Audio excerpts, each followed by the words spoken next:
అందరికీ నమస్కారం. పురాణాల ప్రకారం హిందూ ధర్మంలో కాకులకు ఒక ప్రత్యేక స్థానం ఉంది. మన బంధువులలో ఎవరైనా చనిపోతే వారి పేరు చెప్పి పిండ ప్రదానంని కాకులకు పెడతారు. దానిని కాకులు కనుక స్వీకరించినట్లయితే ఆ చనిపోయిన వారు సంతృప్తిగా ఉన్నారని భావిస్తారు. ఎవరైనా చనిపోతే 3వ రోజు నుంచి 10వ రోజులోపు కాకులకు పిండ ప్రదానం చేస్తూనే ఉంటారు. అవి కాకులు స్వీకరిస్తే వారి ఆత్మ సంతృప్తితో ఉందని, ఒకవేళ స్వీకరించకపోతే అసంతృప్తితో ఉన్నారని భావిస్తారు.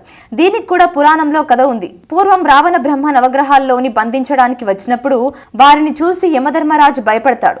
అక్కడ ఎదురుగా కాకి ఉంటే ఇక్కడి నుంచి పారిపోయే మార్గం చెప్పమని యమధర్మరాజు కాకిని అడుగుతాడు. అప్పుడు కాకి తనలో ప్రవేశించమని చెబుతుంది. యమధర్మరాజు దానిలో ప్రవేశించాక రావణాసుడికి దూరంగా వెళ్ళిపోతుంది. అప్పుడు యమధర్మరాజు కాకికి ఒక వరం ఇస్తాడు. నీకు ఎవరైతే అమావాస్య నాడు పితృదేవతలు చనిపోయినప్పుడు ఆహారం పెడతారో ఆహారాన్ని కనుక నువ్వు తింటే వారి పితృదేవతలు నరకంలో ఉన్న కూడా సంతోషంగా ఉంటారని వరమిస్తాడు. ఆనాటి నుంచి కాకి ఆహారం పెట్టడం ఆచారంగా వస్తుంది. అమావాస్య నాడు కానీ పితృ కార్యాలలో కానీ కాకి ఆహారం పెట్టినట్లయితే అది కనుక స్వీకరించినట్లయితే ఎంతో పుణ్యం. పితృదేవతల సంతోషదాయకాయం భావిస్తారు. మన ఇంట్లో ఏవైనా పూజలు వ్రతాలు చేసినప్పుడు కూడా మనం తినకపోయిన ముందు మూగ జీవాలకు ఆహారాన్ని పెట్టాలి. అది ఎంతో ఫలితాన్ని ఇస్తుంది. శనిదేవుని యొక్క వాహనం కాకి. ఆహారం పెడితే శనిదేవుని యొక్క అనుగ్రహాన్ని పొందినట్లే. ఇక మరికొందరు కథనం ప్రకారం కాకి మనకి సంకేతాలు ఇస్తుందని నమ్ముతారు. మన పూర్వీకులు మనిషికి మరణం జననం కాకితో ముడిపడి ఉంటుంది అంటారు. చనిపోయిన మన పూర్వీకులు కాకి రూపంలో ఉంటారని చాలా మందికి నమ్మకం. అందుకే శ్రాద్ధ కర్మల నాడు కాకికి ఆహారం పెడితే పూర్వీకులు సంతోషిస్తారు అనేది నమ్మకం. అలాగే ఇంట్లో అరిచిన కాకి తన్నినా తాకినా అది కొన్ని సూచనలు చేస్తుంది అని నమ్ముతారు. కాకి కదలికలను బట్టి ఈ కొన్ని నమ్మకాలు ఉన్నాయి. ఒకవేళ మీరు ఏదైనా పని మీద బయటికి వెళ్తున్నట్లయితే కాకి వచ్చి అరిచినట్లయితే ఆ పని సక్సెస్ అవుతుందని నమ్మకం. నీరు నిండుగా ఉన్న కొండపైకి కాకి కూర్చున్నట్లయితే ఎవరైతే చూస్తారో వారు త్వరలోనే ధనవంతులు అవుతారని సంకేతం.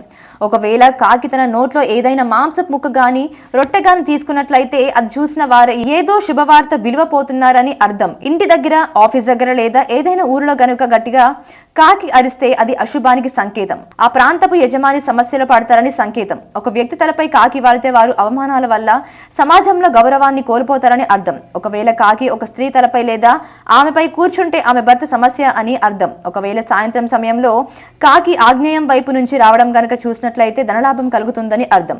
ఇక పిండం. ఇవి పలు రకాలు కర్మకాండలకు పిండాలు పెట్టడం హిందూ సాంప్రదాయం సంస్కృతిలో ఉంది. కొందరు మాత్రమే పాటిస్తున్నారు. కొందరు రాను రాను వీటిని పూర్తిగా వదిలేస్తున్నారు. కొందరు మొదటి రోజుల్లో పాటించి ఉండకపోతే ఉండొచ్చు.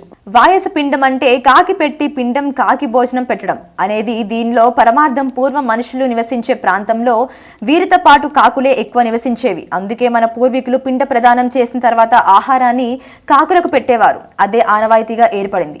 చనిపోయిన వారి ఆత్మ కాకి రూపంలో వచ్చి ఈ ఆహారాన్ని స్వీకరిస్తుందని కొన్ని శాస్త్రాల్లో చెప్పబడింది. రామాయణంలో రాముడు ఒక భక్తులకు మీ పూర్వీకులు కాకి రూపంలో విహరిస్తూ ఉంటారు, వాటికి ఆహారం పెడితే అది వారికి చేరుతుంది, వారు సంతోషిస్తారు అని వరమిస్తాడు. రాముడి వరం ప్రకారమే నేటికి కాకులకు ఆహారం పెడితే అనే నానుడి కూడా ఉంది. నికర పిండం అంటే నీటిలో ఉండే వేలం. ఈ పిండాన్ని నీటిలో విడిచిపెట్టడం వల్ల నీటిలో ఉండే జలచరాలకు ఆహారం పెట్టినట్లు అవుతుంది. చాలా మంది చనిపోయిన వారి అస్థికలను నది దగ్గరకు తీసుకువెళ్లి నదిలో వేస్తారు. దాంతో పాటు పిండాన్ని కూడా నదిలో వదిలేస్తారు. అలా చేస్తే చనిపోయిన వారి ఆత్మశాంతి చేకూరుతుందని నమ్మకం. గోవులకు పెట్టే పిండం. ఆ పిండాన్ని గోవులకు పెట్టనివ్వడం లేదని విమర్శ కూడా ఉంది. అది చాలా తప్పు, అపోహ కూడా. ఆవుకి బలమైన ఆహారాన్ని అందించడమే ఈ పిండ ప్రదానంలోని అర్థం. ఆవుకి పెట్టే పిండాలు పాలు పదార్థాలని. జంతువులకు పిండాలంటే ఆవు మాత్రమేనా, కుక్క పిల్లలు కూడా పెట్టచ్చు కదా అనే ప్రశ్న కూడా రావచ్చు. ఆవు ఎన్నో మేలు జాతి పోషకాలు ఉన్నటువంటి జంతువు అని గుర్తించారు మన పూర్వీకులు. అంతేకాకుండా ఆ రోజుల్లో కుక్క ఉన్నా లేకపోయినా ప్రతి ఇంట్లో ఆవు ఉండేది. అందుకే ఆ కాలంలో వారు చాలా సుభిక్షంగా ఉన్నారు. అన్ని ఇళ్లలో ఆవులుంటాయి కాబట్టి వాటికి కూడా ఆహారం పెట్టడం అనేది ఇక్కడ ముఖ్య ఉద్దేశం. ఇక చనిపోయిన వారి పేరిట బంధువులకు తెలిసిన వారికి అన్నదానం చేస్తారు. మన హిందూ ధర్మంలో చెప్పే ప్రతి విషయం వెనకాల సైన్స్ కు సంబంధించిన ఎన్నో విజ్ఞానదాయకమైన లాభాలు ఉన్నాయనేది నిజం. కనుక హిందూ ధర్మాన్ని ఆచరించడం ఉత్తమం. ఈ వీడియో కనుక మీకు నచ్చినట్లయితే లైక్ చేయండి, షేర్ చేయండి, సబ్స్క్రైబ్ చేయండి. మరిన్ని ఇంట్రెస్టింగ్ అప్డేట్స్ కోసం మా శ్రీ భక్తి ఛానల్ని ఫాలో అవ్వండి.